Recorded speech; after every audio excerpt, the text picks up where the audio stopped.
Tanggap tayo ng report mga kabrigada. Unahan natin si Brigada Ann Cortez dahil partner, dakuan ho natin sa Senado si Senate President Cheese Escudero. Aba, alamin ho natin yung kanyang... Ano na naman yung pinagsasabi niya? Hindi, ano naman ito partner? Ano na naman yan? Independence Day message naman. Talaga. Go naman.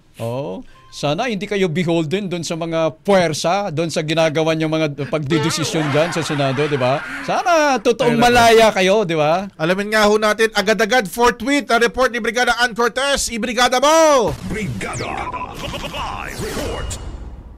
Brigada Ops, nakiisa nga si Senate President Cheese Escudero sa pagdiriwang na ika-127 anibersaryo ng Proklamasyon ng Kalayaan ng Pilipinas.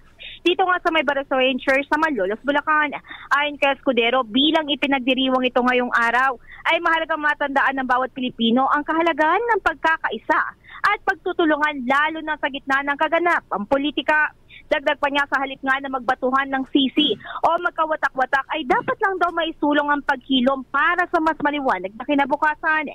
Higit sa lahat, dapat rin daw magkaisa pa para matugunan ang pangangailangan ng mga Pilipino at maitaguyod ang kayusan at kaunlaran.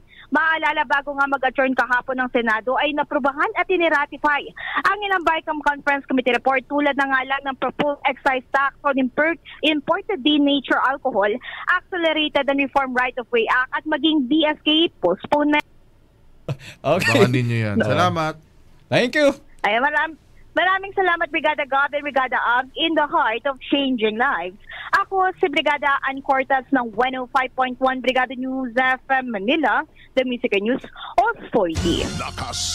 Ang bahaging ito ay hatid sa atin ng Yummyvit ES3 Syrup. Simulang tuparin ang pangarap ng iyong anak. And starting now,